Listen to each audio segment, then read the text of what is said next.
The All Progressives Congress, APC, on Saturday officially welcomed Taraba State Governor Agbu Kefas into the party following his defection from the People's Democratic Party, PDP. Speaking in Jalingo, the state's capital, Vice President Kashim Shettima praised the governor for his leadership, saying he's doing well for his people and that the nation is proud of him. He commended the governor's inclusivity and development drive, which he said demonstrated his understanding of the state's diversity. The APC national chairman, Professor Nentawe Yilwada, also lauded Kefas's move, noting that his decision to join the ruling party would help in harnessing the full potential of the state. Moving on, the African Democratic Congress, ADC, has accused the National Assembly of deliberately stalling the passage of the 2025 Electoral Act, warning that continued delays could undermine the credibility of the 2027 general elections. In a statement issued on Saturday by its National Publicity Secretary, Malam Bolaji Abdullahi, the party said the failure of the legislature to transmit the electoral bill for presidential assent has raised concerns about the sincerity of lawmakers, particularly in a National Assembly dominated by the ruling All Progressives Congress. The ADC also expressed concerns over alleged coercion of civil servants and government workers to join the APC. The APC's e-registration, noting that reports coming from several states indicated that workers were being pressured to participate in the ongoing APC membership registration. Former presidential candidate of the Labour Party in the 2023 general elections, Peter Obi, has criticised President Bola Tinubu for spending much of January abroad. Obi, in a post on his X handle on Sunday morning, noted that while leaders in other countries focused on domestic governance at the start of the year, Nigeria's president has prioritized foreign engagements over pressing national issues. He lamented that while the nation continues to grapple with challenges including insecurity, food shortages, workers' strike, the president, Obi alleged, seemed unperturbed. He claimed that Tinubu has spent only 8 days in Nigeria in 2026. Joining us on Political Brief to discuss these stories is Arise Director of News and Politics Editor, Somna Sambo. Good morning and you're welcome to today's morning show, Somna. Good morning, Ayo, and good morning, Dr. Abati. And to all Arise News fans, especially those on Leke Leke. Absolutely. Good morning, Somna. I'm here. Good morning. Well, I'm sure Yeah, Rufai. Oh, yeah. Anyway, Somna, let's start with Peter. I've been following you on Leke Leke. Yes, so Leke Leke, we are there. Let's start with Peter Obi. Now, Mr. Peter Obi says the president has spent 23 days out of 31 days in the month of January abroad, at a time when the country faces the continuing menace of kidnapping, violence, and that the president has now returned just to welcome defectors into the ruling party. I'd like you to take that along with a comment by Femi Fani-Kayode, ambassador designate, at page 15, pages 14 to 15 of the Sunday edition of This Day newspaper, where he was talking about the enemies within, and he devoted paragraphs to Peter Obi specifically as one of the enemies within, seeking to profit from criticism of President Bola Ahmed Tinubu. And then, of course, this whole thing about the National Assembly. Now, we had Mr. Femi Falana on this program yesterday, and he was saying that, look, the National Assembly is just wasting people's time. Because this whole idea of amending the Electoral Act is something they could sort out in 1 week or a matter of days. But you have the Senate setting up one committee after another, a plenary that failed, an executive session that yielded nothing, a 7-man ad hoc committee. Meanwhile, time is going. And the House of Reps, which had passed their own amendments earlier, are now saying they want to amend further. So, I mean, what do you think of all of this? And then what was that first subject again? The first subject was, well, we had the Shetima, yes. Aha, Vice President Kefas Agbu. Bring in Governor Agbu Kefas into the fold of the APC. So who is left? I think Governor Kefas will be about number 30 or number 31. So who is left? And, you know, this whole argument that you can have all the governors, as one aggrieved fellow said, do not win elections. So who is going to win the elections in 2027 in terms of the actual votes?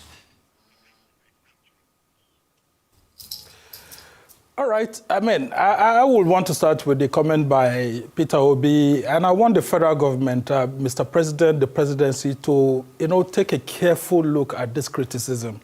This was done in good faith. This is not something that was done out of bitterness.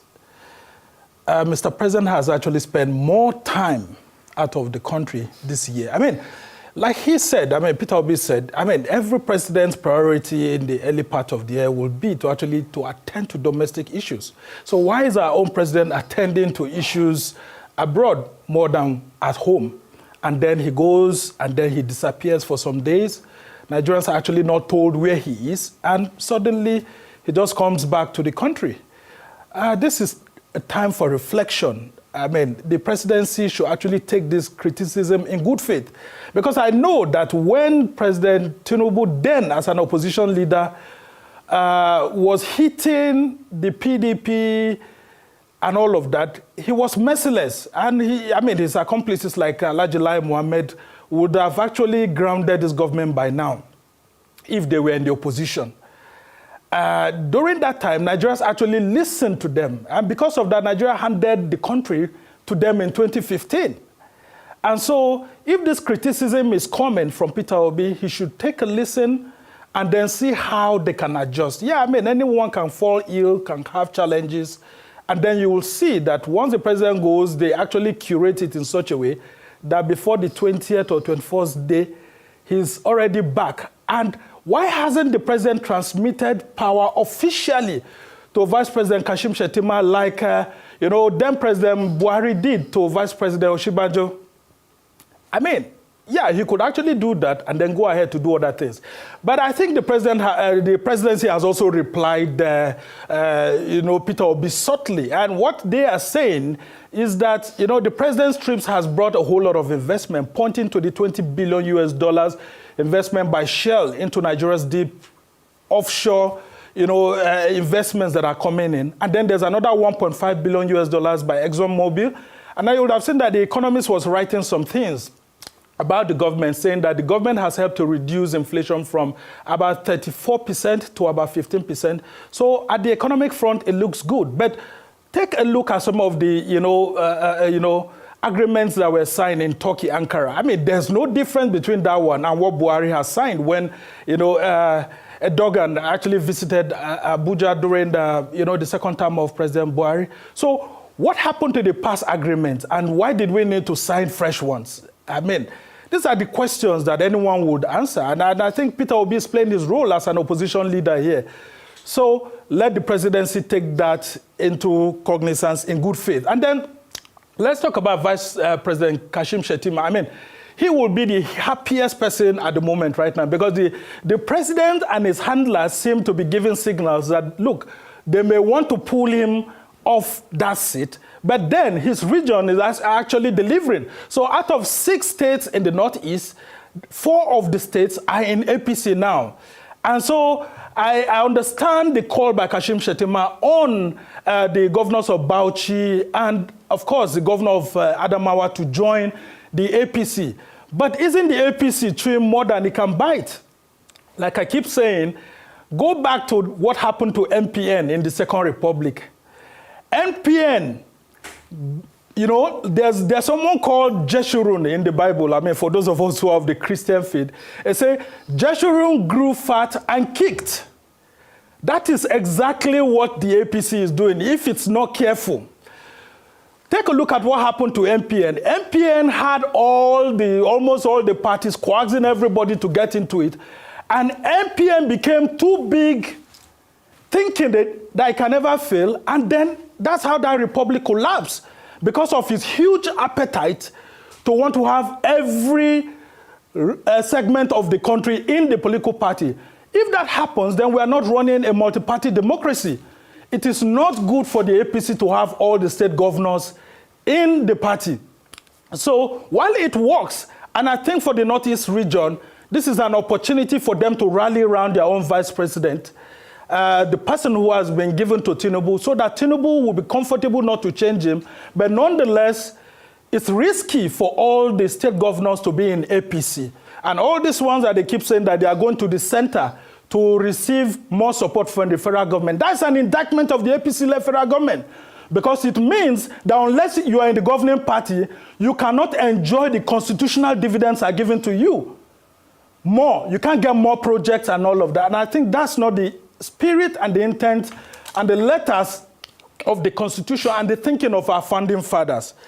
Now, let's take a look at what you have said about Femi Fani-Kayode. I mean, a whole lot of Nigerians wouldn't take Femi Fani-Kayode serious because he's not in the right position to criticize Peter Obi because he lacks the credibility. This is the same APC that Fani-Kayode had kicked against under Buhari, saying that the APC was promoting a Fulani hegemony.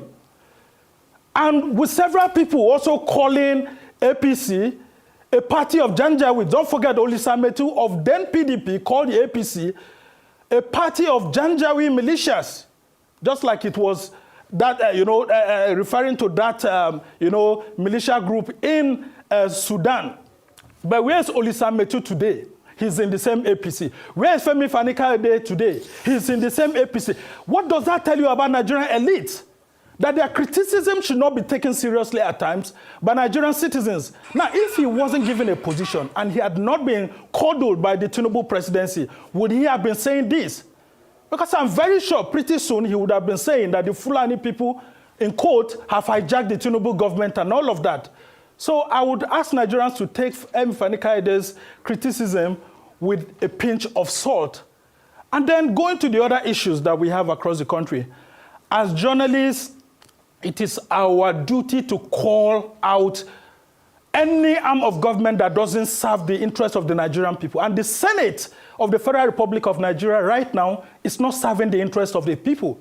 Because when President Tinubu sends bills to them, executive memos and all of that, they do that in one day.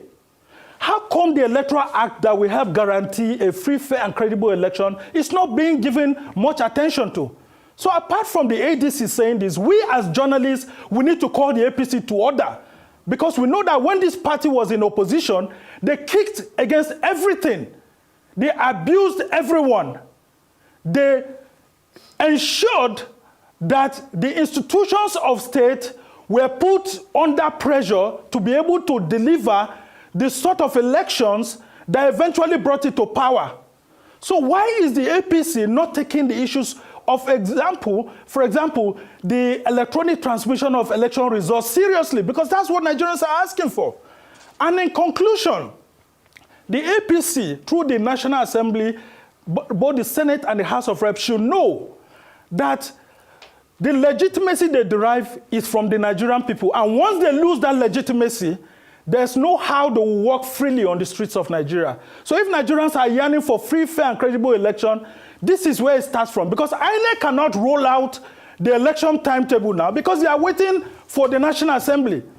INEC is not able to roll out the election guidelines for 2027 because they are waiting. INEC is unable to function very well because they are waiting for the election budget, the approval. The 2026 appropriation bill is still before it. And that has not happened. So a lot of people will say, while the APC has made some gains in the economy like it's making us to believe, it has made some gains in stabilizing the country in some aspects.